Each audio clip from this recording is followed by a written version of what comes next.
And Dan Willis is one of the Disclosure Project's top secret military witnesses that testified at the National Press Club in Washington, D.C. in 2001 in front of every major media. A world disclosure event which was asking for a congressional hearing in order to bring forth the witness scientists within the Black projects. I hear feedback, we're okay.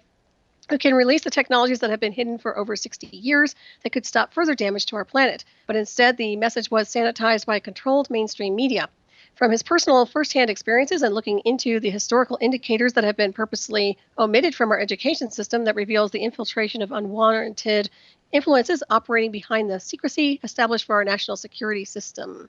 And an ex-radio broadcast engineer and ABC newsman, Dan has taken a keen interest in how the media has withheld disclosure of the full message to the public, a message based on the hundreds of credible military and intelligence witness testimonies. His website is thewebmatrix.net/disclosure. And it's always a pleasure to have you on the show. Dan, welcome. Thank you, Silas. I love coming in and exploring these strange topics with you. And these are very strange times indeed, huh? Well, yeah, it's good to talk about something new, rather than, I think most people know that our government's been infiltrated and they're using our national security apparatus basically against us. And the extraterrestrials have been here for a long time. And, there's all these different things going on. There's the alternative media of the internet, which is causing this global awakening where people are starting to put the dots together, and there's this perception matrix that's falling down. And Brzezinski, back in 2009, is afraid that all the people are going to start putting the dots together, and there's going to be this global awakening, and the whole system's going to shift. Mm-hmm. Right. And I know you want to touch on the perception of reality and how it affects us. And I think that's a good topic. I think that's a good point to start at insofar as what we're dealing with here. And, from my perspective, I think we're just dealing with energy and consciousness in general. It's how we manipulate the field of energy that creates our reality. But unfortunately, in my opinion, I think we have too many handlers and controllers involved in trying to really derail higher consciousness. It really comes back to that core, doesn't it? It comes back to us and who we are and what we are. All the external things going on in the news, all the little things going on in the alternative media, and, keeping check on the mainstream media without getting subjective to it. I'd like to explore the indications of what reality is, and also look at some of the deceptive manipulation of the infiltrated cabal and their agenda, and look at our power to transform the world for the better. Mm-hmm. Okay, let's start.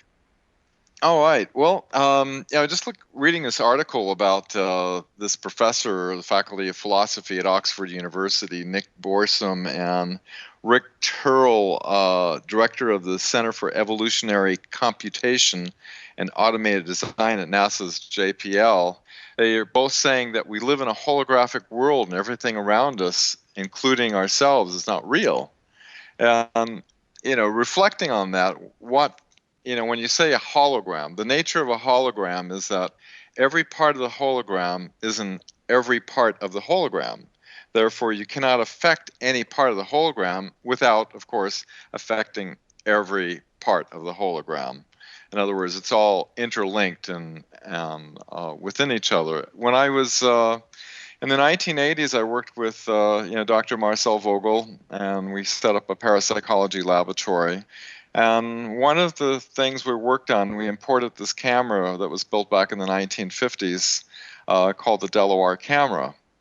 And it was patented by the European Patent Office, and George Delaware, the inventor of it, took thousands and thousands of photographs. And I would say the very fact that the camera worked by using either a fractal of an individual, such as a drop of blood or some hair. In other words, the link to that particular individual that you're tuning into is called a radionic camera, which would take photos of a person regardless of time and space. In other words, a person could be hundreds of miles away, and you could take a photo of their stomach, or one example is a woman was pregnant, And this radionic instrument was different from many others in that it also included a time spiral, whereas you can go backwards and forwards in the time, which is kind of interesting. Mm-hmm. So the very fact that he was able to take thousands of photos, and what it is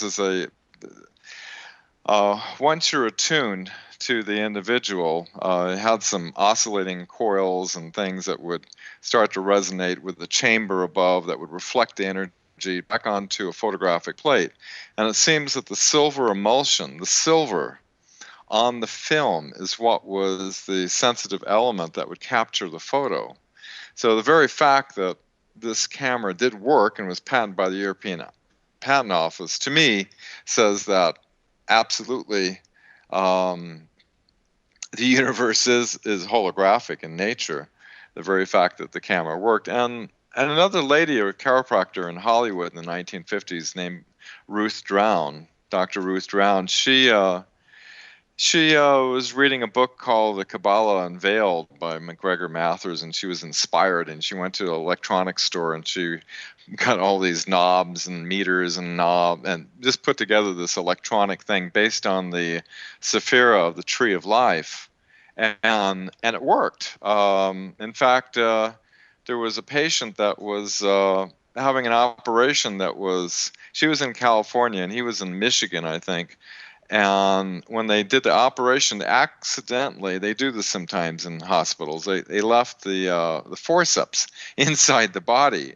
And she was able to make a cross-sectional photograph. It's almost like an X-ray kind of photograph from California, showing clearly the forceps in the person's body, and they operated it and removed it. It's sort of a way of a confirmation.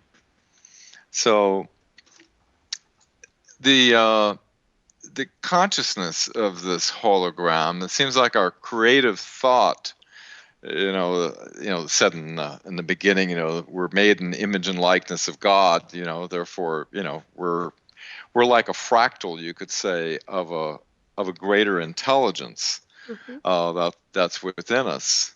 And quote by Buddha, he says, all that we are is a result of what we have thought. The mind is everything. What we think, we become. When Dr. Vogel was working with some plants in the book The Secret Life of Plants, he traveled from San Jose, California to Prague, Czechoslovakia, and had his laboratory assistant set up with a split-leaf philodendron with a script chart recorder. And at a very precise time, he was able to tune his thought into the plant, which he was able to do at closer distances. But the very fact he was on the other side of the planet showed that the reaction to his thought was instantaneous, meaning he said the inverse square law doesn't apply. In other words, when you send a radio signal, it diminishes to the square of the distance, whereas the thought, it's instantaneous everywhere. Yep. And you look at the fractal nature, in plants and animals or bodies, everything has this consciousness and this mathematics that goes into infinity. The projection of thoughts, like Dr. Emoto, was capturing, freezing the water crystals. Mm-hmm. What we found was that the geometry within the water is also hexagonal, just like quartz, and tetrahedral, and it seems to be some type of link with consciousness and the water and the geometry, and the difference between the water and the quartz, and the quartz being a crystallized form, was that the inner lattice angles and the bonding angles were all harmonics of each other, and he was able to prove in a laboratory that they were able to exchange energy from the quartz crystal over to the water by spinning it around. But there's some type of linking mechanism with consciousness and the geometry that is in water and quartz. Mm-hmm. And let's see, what other science we have. We have the double split experiment, which is well known, when the viewer looks at the at the projection of the electron beams, it collapses the wave function and it turns into a particle. So the very act of us looking at something changes something. So that's another indication. Right. And not so scientific, but from a personal experience, I had back in 1977 was I had this experience. Like it felt like I was out of body on board a craft with these beings on it, and they all were like one mind together, and they put me through some type of vortex, a spinning motion. You have to think about the Sufi dancers spinning and all these things. And what happened, Solaris, was I couldn't handle the spinning. I turned it over to like my higher self, I said, and all of a sudden my reality teleported into this beautiful reality that was on top of this mountain. And I was looking around, and it was like just the most euphoric, incredible experience. And as I observed it, the reality started flashing and pulsing off and on. And as though they were like teaching me something, in between the pulses of reality, that we're actually projecting and creating our reality as we're seeing it.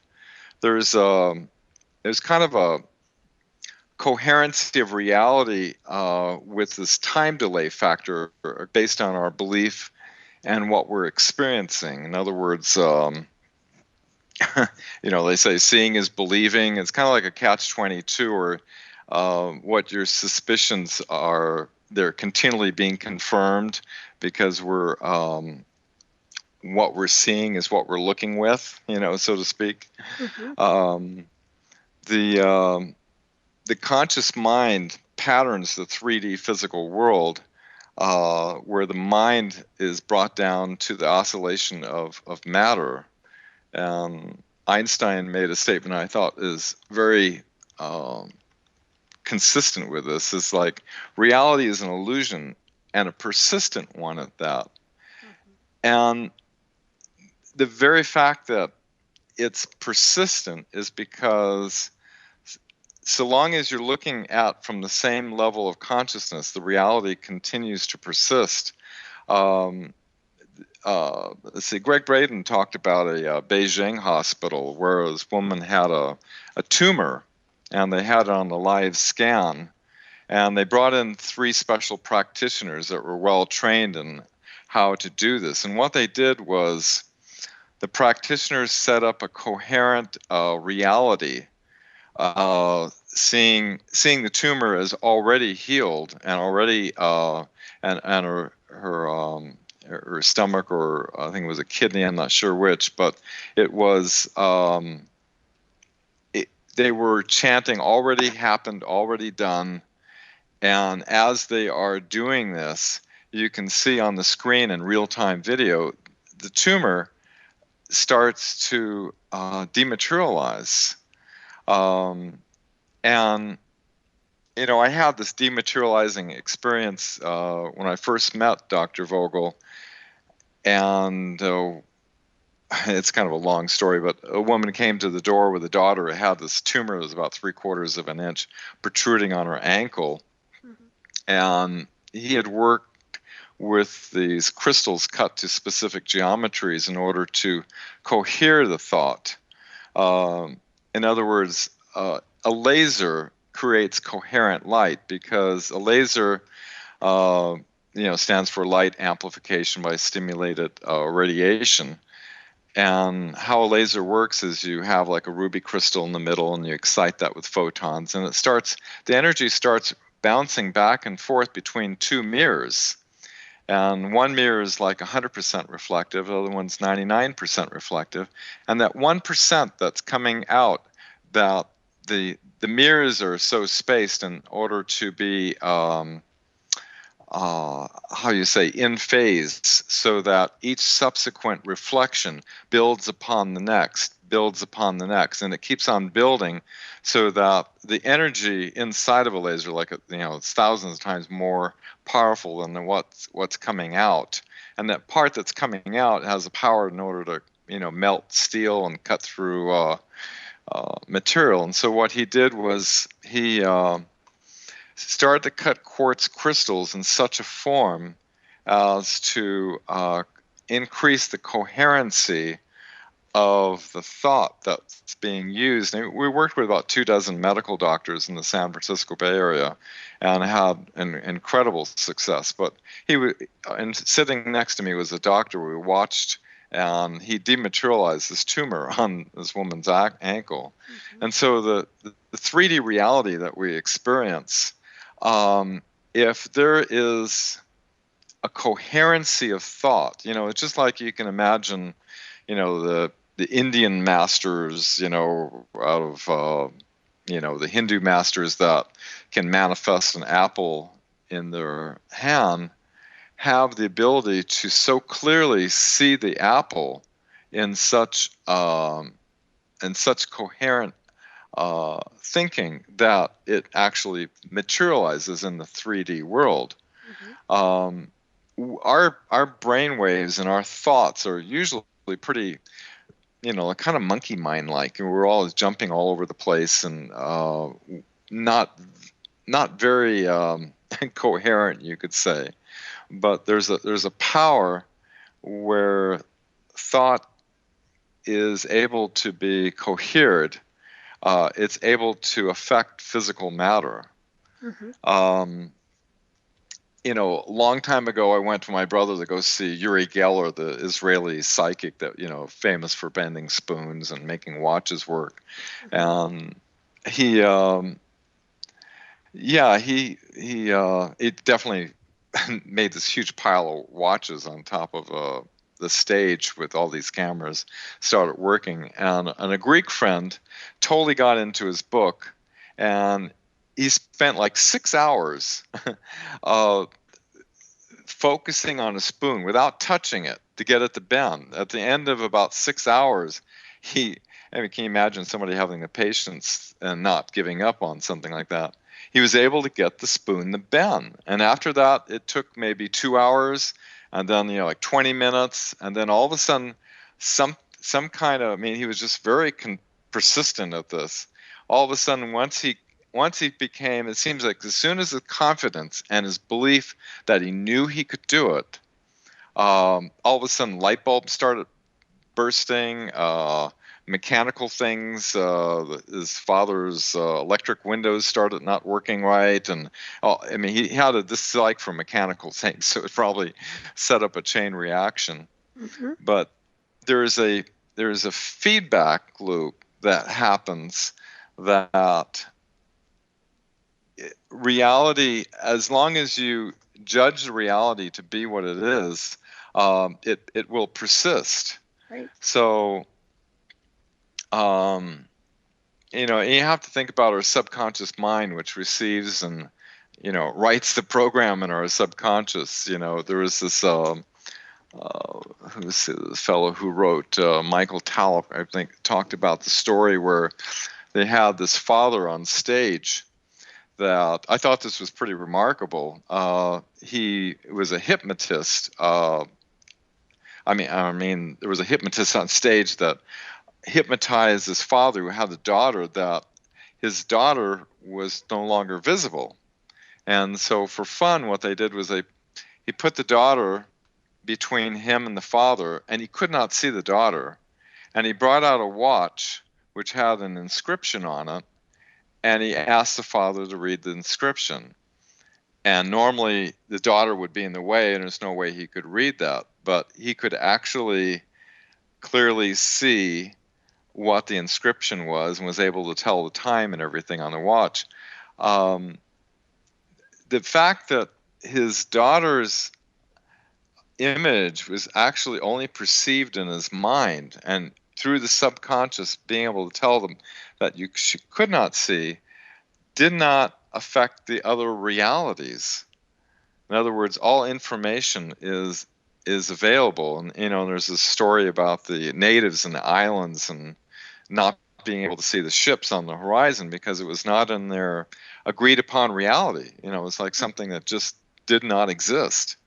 Right. You have to rewrite the program is what it sounds like. And also, when you think about it, most people are programmed to deal with a linear reality. In other words, it's very linear. There's no multidimensional sight involved or programming. And I think that's huge because when people start to let go of the false programs and the false matrix, which is what we touched on earlier, then when they start to ascend into the higher levels of consciousness where they affect their realities, where they affect their environments. And you were using perfect examples of how people can heal the body through intent. I mean, I've done it before with people I've worked on in the past with my healing background. So I'm well aware of how remote healing, distant healing, remote access actually does impact on so many levels. Indeed. And the subconscious mind is something that, see, the Kabbalah has studied the subconscious mind very carefully, and sociology and psychology, and figured out to pretty much of a T exactly how humans react and how we operate. They've got a lot of stuff mapped out to know, how to affect people. Mm-hmm.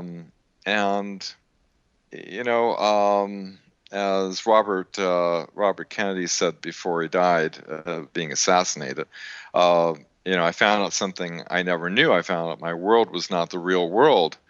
And it's interesting because this British hypnotist, Darren Brown, did this assassination experiment where he took somebody who was not a murderous person and hypnotized him that he was going to assassinate this person. But there was a trigger. In other words, he had a woman in a blue polka dot dress, which is coincidentally was Sirhan Sirhan, who shot Robert Kennedy.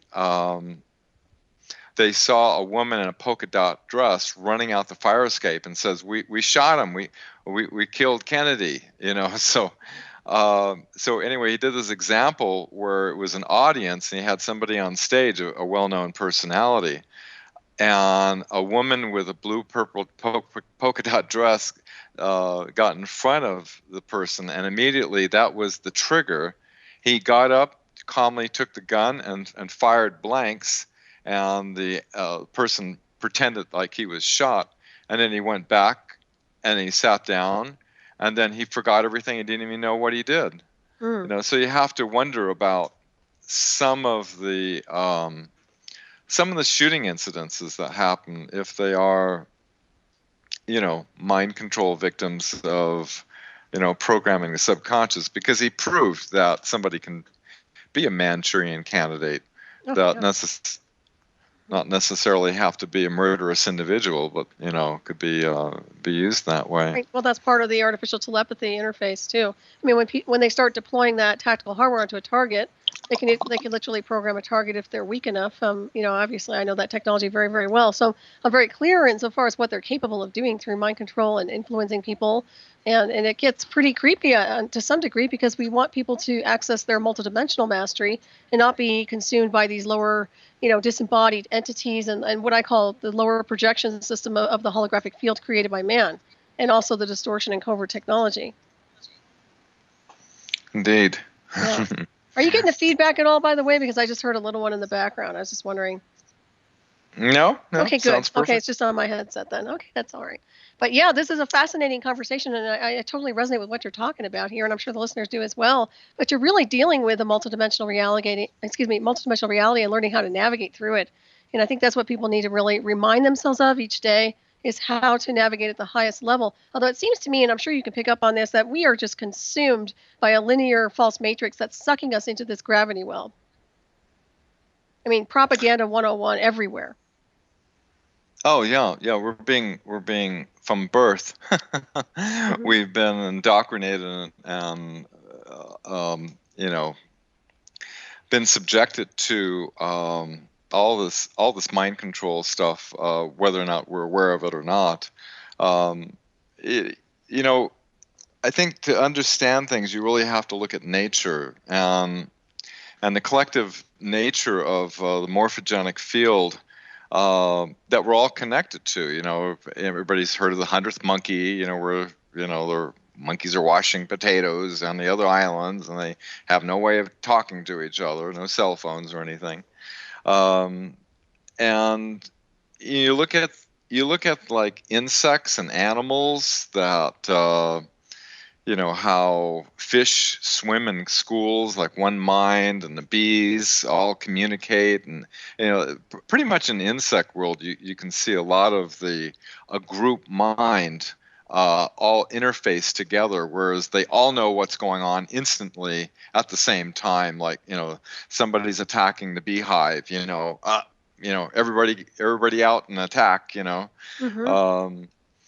Right. And there's been, you know, it's a morphogenic field. It's kind of a hard thing to quantify in scientifically, but there was the International Peace Project in the Middle East where they all, you know, meditated and focused on peace, and they were able to do it a number of times and able to have a consistent result.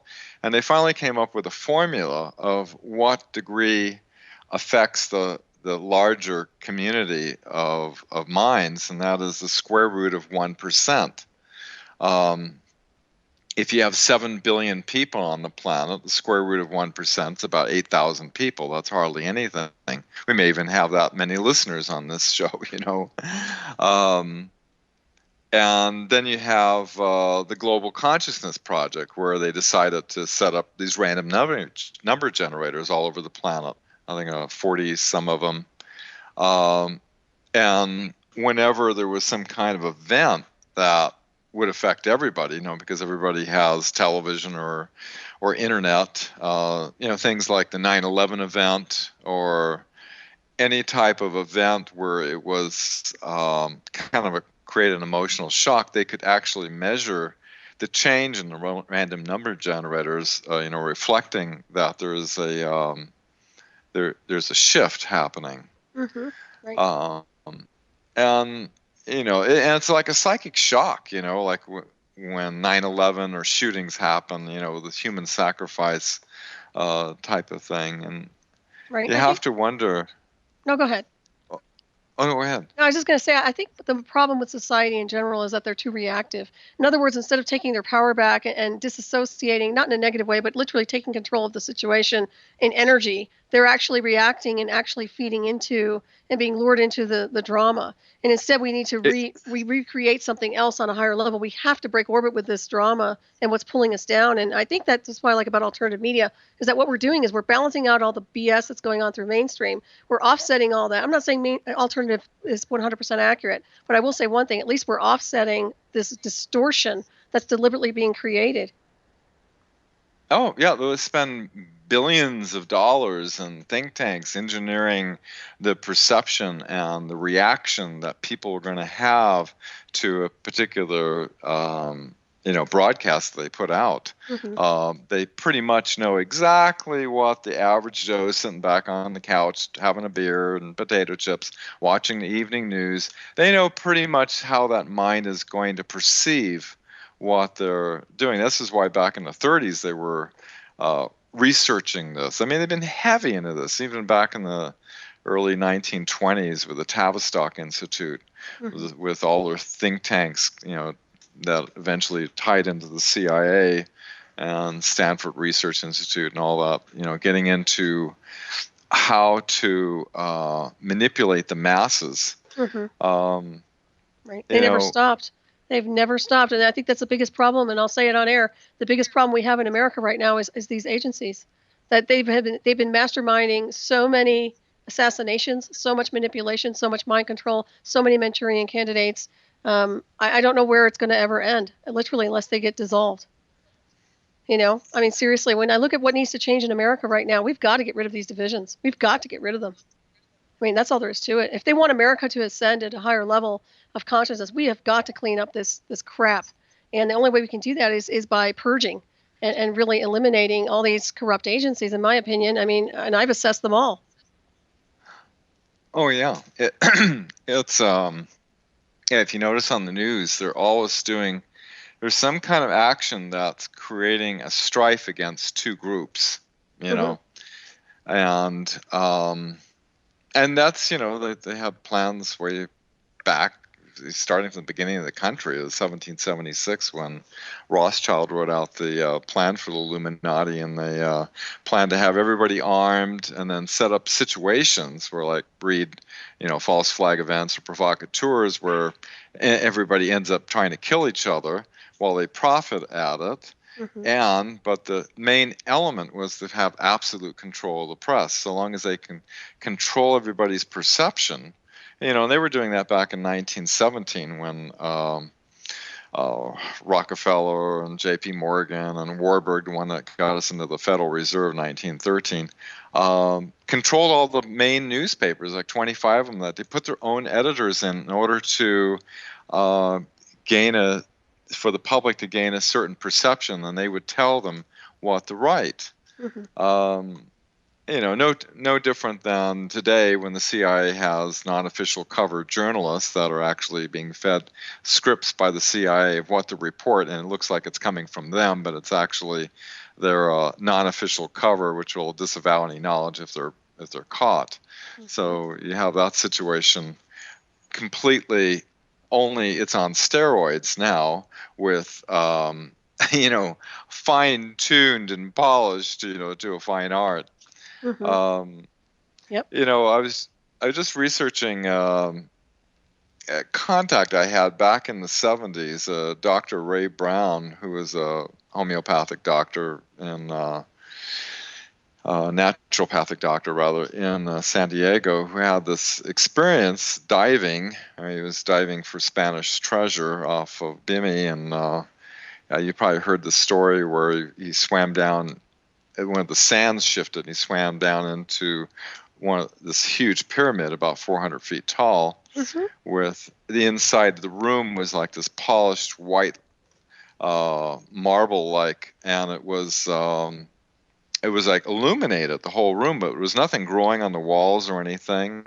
And in this room, they had these 7 chairs sitting around this pedestal, which is holding these 2 hands holding this crystal the size of about a tennis ball, with this large golden shaft coming down from the pyramidal ceiling, terminating in this red ruby crystal. And it looked like energy had blasted out from this. It said it looked like it was burnt, and there was this large falcon with a bird, with the sun being held in its talons. My brother spent about 2 weeks with him in Arizona, and so he got all the little details with it. Anyway, I thought it kind of interesting that back in the times of Atlantis, obviously they understood the interface of geometry and consciousness with the structures and things they did. And it would seem as though the 7 people, with one chair was just a little bit bigger than the others, so he may have been the leader, that these beings that were sitting around this crystal were possibly focusing on this to affect the collective reality that is being experienced, and it was somehow being interfaced into the whole grid system on the planet through the technology they had back then. Right. But there's an occult side of this, and the Nazis were all over going into Antarctica because they believed it was they came from Atlantis and that there was ancient technology down there. Right. And they did. The Nazis escaped. They infiltrated into the United States, the CIA and NASA and everything. And 250,000 of them escaped, and they built bases under Antarctica and in Brazil, Norway.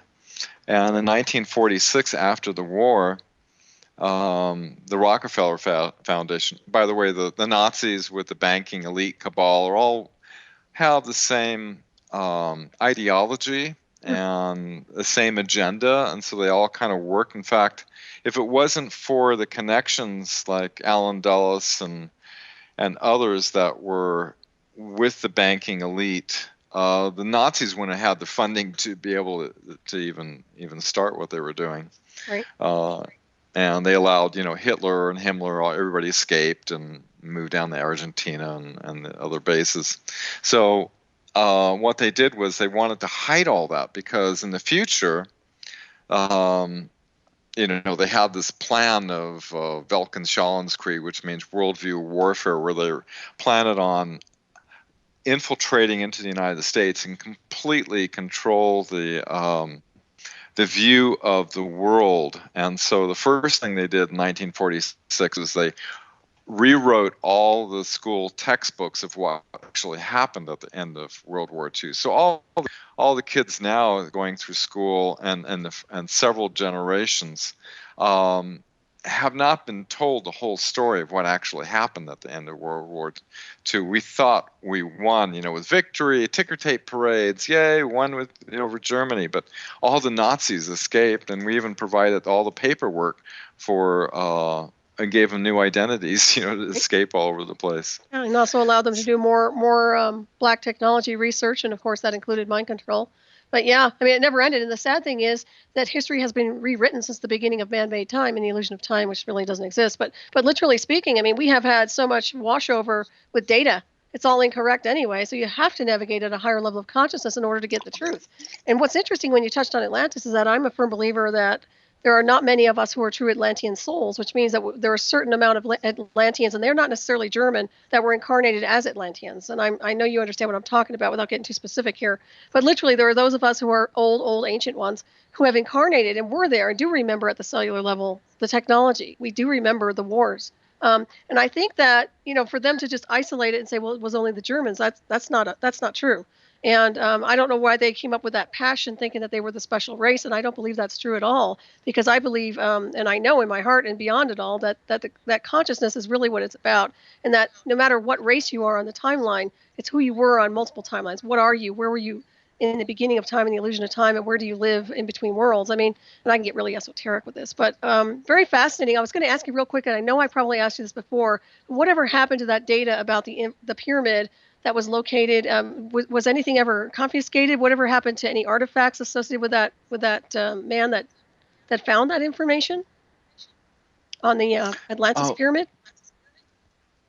On the you mean the Atlantis? Right. Yeah, the guy who supposedly saw the crystal in the chair and all that. Oh, Dr. Ray Brown. Oh, what happened was he took the crystal, and this crystal, it had I took a photograph of it. You can see it on marcelvogel.org, and some of the research work I did with quartz and things. But it had like several pyramids inside of it. It's like this was solid quartz and machined to perfection. Now we can do that with today's technology, but to put that grid system inside the quartz like that, and the fact that and Dr. Vogel worked on measuring, it was like incredible ionic energy coming off the top of this thing. For him, and he made no money on this thing. For him, they say, oh, well, he just made it up. They tried to discredit him and everything. But, later years, they said there were a French team and a U.S. team that is seeing pyramids down in that area. And Bimini was probably just a, extension of the Atlantean, empire back then. Mm-hmm. Yeah, I think it's fascinating. I remember hearing that story, and it just kind of vanished. Well, yeah, some guy in Sedona, Arizona is the caretaker of it, but Dr. Ray Brown, he passed away, and the other divers, there were 7 divers, and when he grabbed the crystal, he heard a voice, and all 7 divers heard it at the same time. Something like, you've got what you come for, and now leave and do not return. And the other divers that went back to return, they all mysteriously died, drowned and things like that. Oh, that's interesting. So it's a very fascinating story. It's hard, it's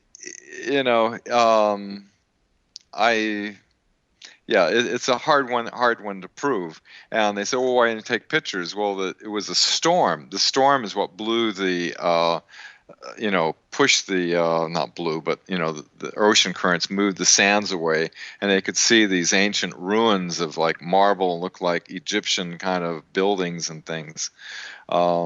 but I think there's some major stuff going on there, and they're just not letting on to it. Right. But anyway, going into the occult side, and the Nazis are so tied in with all this stuff. And, Himmler was, very heavy into the occult, and he had of his SS group, the ones that were psychically gifted, they would go up to the Wellsburg Castle up there, and they would go in the circle, and then they would do group visualization for to create this group reality, And I think it worked for them. It actually worked. Remote influence. Yep. Yeah, in 1944, Himmler sent Otto Scorzy, his head SS commando, based on Otto Rand's book, to try to find King Solomon's treasure, along with the Ark of the Covenant and the Holy Grail, amazing. And using Otto Rand's notes and things, he just took it upon himself to scale down this steep mountain wall in southern France at this castle, where he found a cave that was bouldered up, and they was able to move it, and they found this treasure. So it gave the Nazis incredible amount of wealth. At the same time, you have to realize that this was the treasure that was guarded by the Knights of Templar that came from Mesopotamia and back to the ancient mystery schools of Egypt, which during the time of Akhenaten. And if you look at the skull of Akhenaten, like Egyptian and Peruvian skulls that have this huge elongated skull that's not, it's like at least 30% greater cranial capacity. So they're pretty sure he's probably some type of ET or evolved being. And so they had not only a huge amount of wealth, but they had these ancient scrolls and tablets that with this ancient knowledge that was passed down the secret societies, such as the Rosicrucians and Freemasons, and if you look at the Freemasons, the number of presidents and world leaders and media Mongols, the main guys that do movies and things, and NASA astronauts, all being Freemasons. And that group, the Bavarian Illuminati infiltrated with Adam Weishaupt back in 1776. And it operates like in the military. You have a chain of command, and so the highest anybody can go, like in the Freemasons, is a 32nd degree. My grandfather and great grandfather were 32 and 33rd degree Freemasons. The 33rd degree is an honorary degree where you have to be chosen to be a 33rd degree. There's nothing you can do on your own to get that. And, if you look at after, all the presidents that were Freemasons, the only two that were not were Lincoln, and then he was killed assassinated by John Wilkes Booth, who was a 33rd degree Freemason, and then they put a Freemason president in. And then when Kennedy was murdered, what happened was the Warren Commission, Earl Warren was the 33rd degree Freemason, along with Allen Dulles, who was heading the thing, who actually set up the assassination directive. He was a 33rd degree Freemason.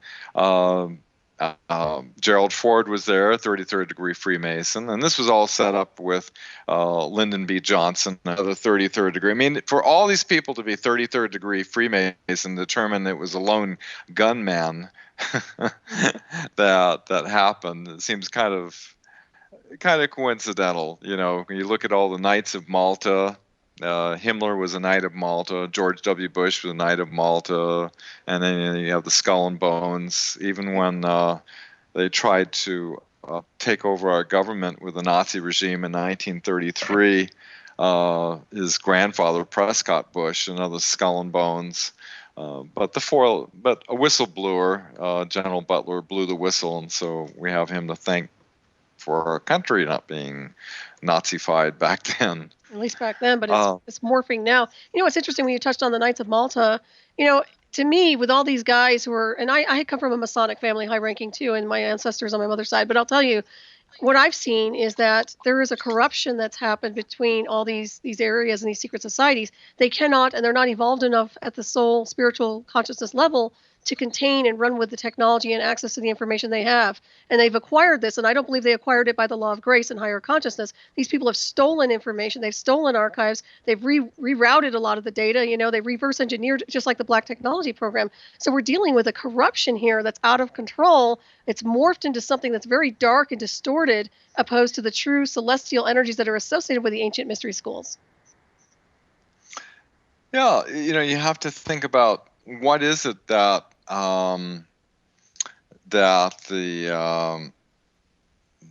infiltrated cabal, using the cover of our national security and secret societies, have in common. They both have the luxury of secrecy. Mm-hmm.